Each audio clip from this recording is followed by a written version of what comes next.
Let's chat about Captain and Tennille's album, Keeping Our Love Warm. Hi, welcome to the channel. If you like my content, please like, subscribe, and hit that notification bell. It really helps. So this is the album cover. The back is kind of weird. So I think the album cover in many ways is symbolic, and it could be symbolic of their relationship and a lot of the lyrics. Now, one thing that really surprised me was that Toni Tennille wrote almost all the songs on the album. I didn't know much about this group except for the hits.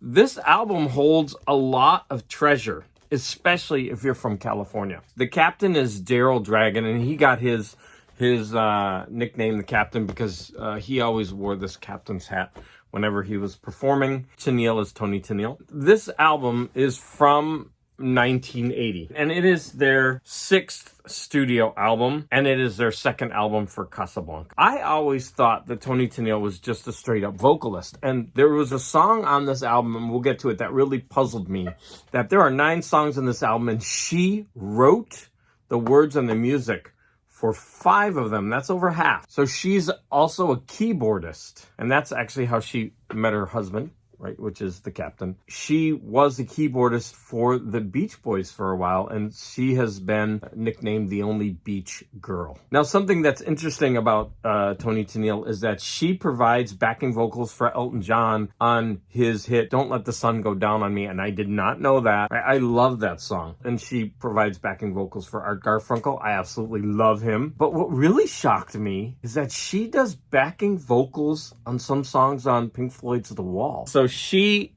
has a funny story. I'm going to read this verbatim. So in her Ultimate Collection Complete Hits, she explains how her work on Pink Floyd's album gained her at least one new fan. I went to see the Pink Floyd concert at the Sports Arena in Los Angeles. There was a 15-year-old boy sitting in front of me who recognized me. He turned around and snottily said, "What are you doing here?" So I told him I sang on the album.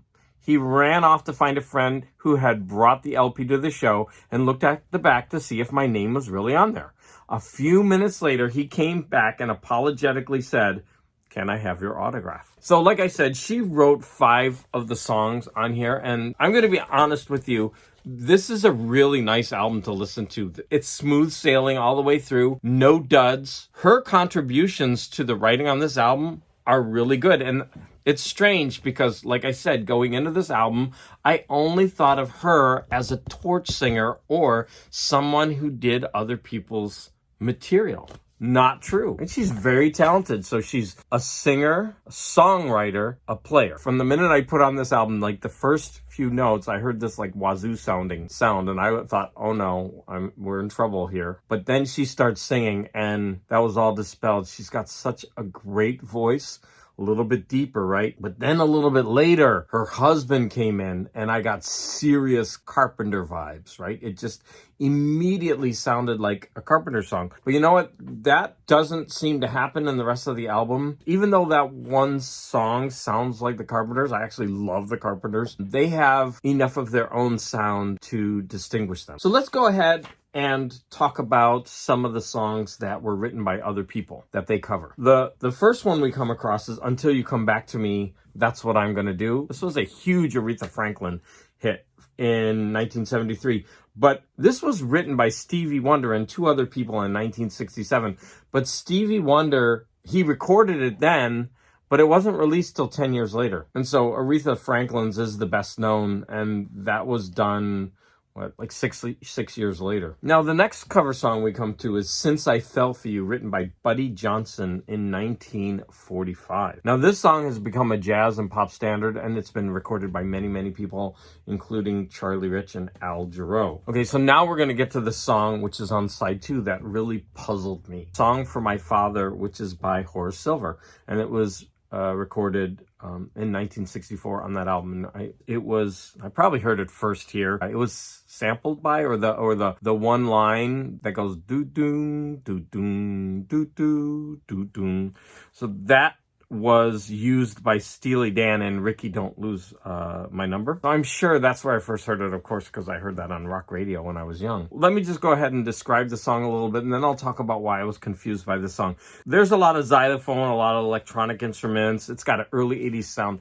So then you would ask yourself, is this song necessary as a version? And I think it's a really good version, and it's of its time. If you enjoy early 80s music, you're going to enjoy this. On Wikipedia, it said as of 2014, more than 180 versions of the song have been recorded. Now, let's get to my confusion. So initially, I went into this album thinking of Tony Tennille, a singer who does other people's songs. I guess I really did think of Captain and Tennille as a Carpenters type group, and I was totally wrong. And it was this track that made me question it. I was like, what is this doing on here? She doesn't sing on it. And the fourth cover song on this is Your Good Thing Is About to End, which was written by Isaac Hayes and David Porter. So this song has been recorded numerous times. First by Mabel John in 1966, and it went to number 95 on the Billboard Hot 100, but number 6 on the R&B charts. And then Lou Rawls did a version in 1969, and that went to number 18 on the Billboard